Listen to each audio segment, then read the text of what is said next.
Hello, வணக்கம் அண்ணாச்சி. நாங்கள் திருநெல்வேலி மாவட்டம் பாளையங்கோட்டையிலேருந்து பேசுகிறேன். எஸ் ஆண்டாள். புக்கு பூரா படித்து முடிச்சிட்டேன் அண்ணாச்சி.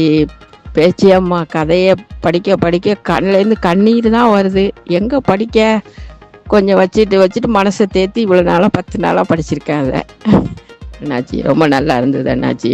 பேச்சியம்மா கதை ரொம்ப அழுகையாக இருக்கே அப்படின்னு யோசிக்கிட்டே அழுதுகிட்டே படிச்சுட்டு இருந்தா கூட உடையில அந்த பக்கத்து வீட்டு காத்தாயக்கா வீட்டில் கல்யாணம் வந்தது பார்த்தீங்களா, அதுலேருந்து தான் கொஞ்சம் மனசு அப்படியே ரிலீஸ் ஆகி அப்படியே நல்லா படித்து முடிக்கும்போது லாஸ்ட்டில் பேச்சியம்மா இறந்துட்டாங்கங்கும் போது தான் கொஞ்சம் வருத்தமாக இருக்குது.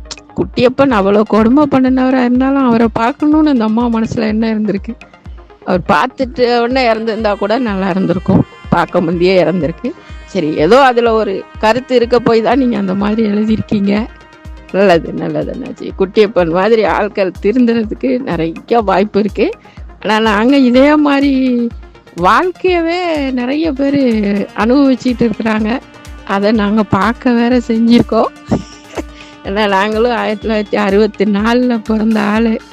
நீங்கள் 1970 எழுதியிருக்கீங்க அப்படின்னெல்லாம் கஷ்டப்பட்டிருக்காங்க அந்த காலத்தில் அப்படின்னு சொல்லி அவெல்லாம் நிறைய பார்த்துருக்கோம். பிள்ளைங்கள் படிக்காமல் அவங்க படுற கஷ்டங்கள் எல்லாம் நேரில் நான் பார்த்துருக்கேன்.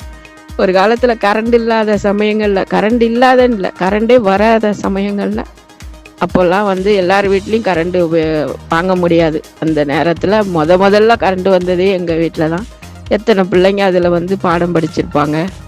எல்லாமே நினச்சி பார்க்கும்போது பேச்சியம்மா கதையை நினைக்கும் போது ரொம்ப கஷ்டமாக இருக்குது. ஆனால் அந்த அம்மா பிள்ளைங்களையும் பாருங்கள், பெரியவன் படிக்காமல் அவனும் ஒரு மாதிரி கஷ்டப்பட்டது காரணமும் குட்டியப்பன் தான். இருந்தாலும் அவன் லாஸ்ட்டு சமயத்தில் அந்த அம்மா பார்க்கணுன்னு சொல்லவும் அவன் பையன் போய் கூட்டு வரதுக்குள்ளே அந்த அம்மா இறந்துட்டது இன்னும் மனசுக்குள்ளே ஒரு மாதிரி ஒருத்தலாம் இருக்குது. இன்னொரு தடவை கூட அந்த புக்கை படிக்கணும் போல் தோணுது. இது படித்து முடிச்சாச்சு.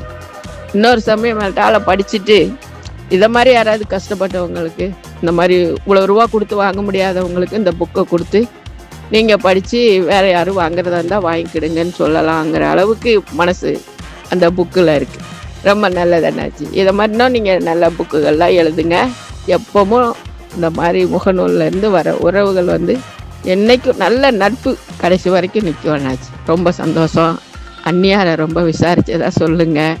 நல்லா இருங்க, நல்லா எழுதுங்க. ரொம்ப சந்தோஷம் அண்ணாச்சி.